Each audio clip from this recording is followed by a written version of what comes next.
کہ محمد سے وفا تونے تو ہم تیرے ہی، یہ جہاں چیز ہے کہ آلو و قلم تیرے ہی۔ یہ واقعہ مدینہ کی تاریخ کی تقریباً سب کتابوں میں موجود ہے۔ اس واقعہ کا ذکر شیخ محمد عبد الحق محدث دہلوی نے بھی اپنی کتاب تاریخ مدینہ میں 3 بڑی سازشوں کے ساتھ اس واقعہ کا ذکر کیا ہے، جس میں سے یہ واقعہ سب سے مشہور ہے۔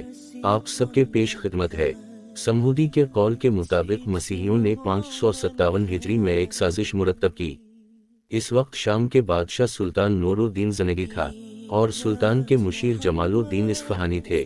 ایک رات نماز تہجد کے بعد سلطان نور الدین زنگی نے خواب میں دیکھا کہ رسول کریم صلی اللہ علیہ وسلم سرخی مائل رنگت کے 2 آدمیوں کی طرف اشارہ کر کے سلطان سے کہہ رہے ہیں کہ مجھے ان کے شر سے بچاؤ۔ سلطان پریشان ہو کر اٹھا، وضو کیا، نفل ادا کیے اور پھر سلطان کی آنکھ لگ گئی۔ حضور صلی اللہ علیہ وسلم دوبارہ خواب میں تشریف لائے اور کہا، خواب دیکھنے کے بعد بھی آپ یہاں کیوں بیٹھے ہیں؟ اس کا آپ کسی سے ذکر نہ کریں اور فوراً مدینہ کی طرف روانہ ہو جائیں۔ اگلے روز سلطان اپنے مخصوص 20 افراد اور بہت سے تحائف کے ساتھ مدینہ کی طرف روانہ ہو گئے اور 16ویں روز شام کے وقت سلطان مدینہ میں پہنچ گئے۔ سلطان نے روزہ رسول صلی اللہ علیہ وسلم پر حاضری دی اور مسجد نبوی میں بیٹھ گیا۔ سلطان نے اعلان کیا کہ تمام اہل مدینہ مسجد نبوی میں پہنچ جائیں، جہاں سلطان اہل مدینہ میں تحائف تقسیم کریں گے۔ لوگ جوک در جوک آتے گئے اور سلطان ہر آنے والے کو باری باری تحفہ دیتا رہا۔ اس دوران سلطان ہر شخص کو غور سے دیکھتا رہا، لیکن وہ 2 چہرے نظر نہ آئے جو سلطان کو ایک رات میں 3 بار خواب میں دکھائے گئے تھے۔ سلطان نے حاضرین سے پوچھا، کیا مدینہ کا ہر شہری مجھ سے مل چکا ہے؟ جواب اس بات میں تھا۔ سلطان نے حاضرین سے دوبارہ پوچھا، کیا تم لوگوں کو یقین ہے کہ مدینہ کا ہر شہری مجھ سے مل چکا ہے؟ اس بار حاضرین نے کہا، 2 آدمیوں کے سوائے۔ راز تقریباً فاش ہو چکا تھا۔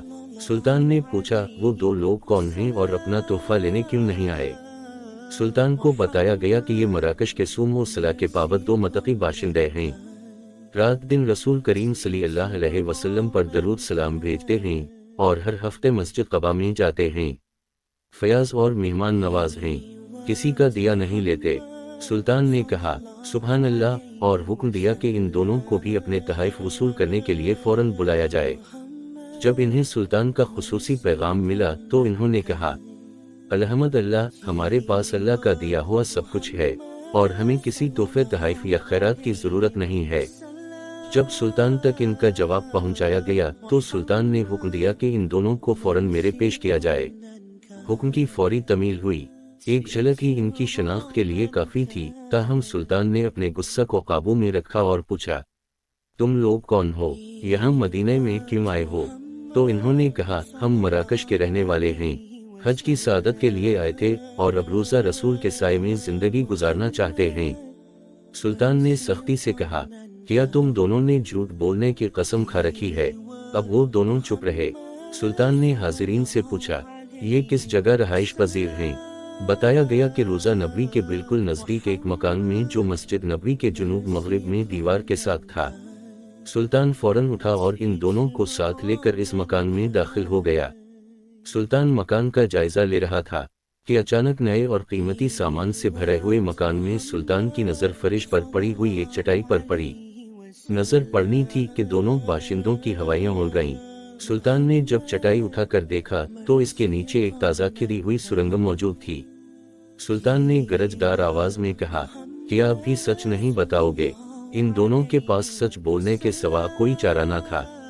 انہوں نے اعتراف کیا کہ وہ مسیحی ہیں اور ان کے عیسائی حکمران نے انہیں بہت سا مال و زر اور ساز و سامان دے کر حاجیوں کے روپ میں مراکش سے اس منصوبے پر حجازہ بھیجا تھا کہ وہ کسی بھی طرح رسول کریم صلی اللہ علیہ وسلم کا جسد اقدس روزہ مبارک سے نکال کر لے آئیں۔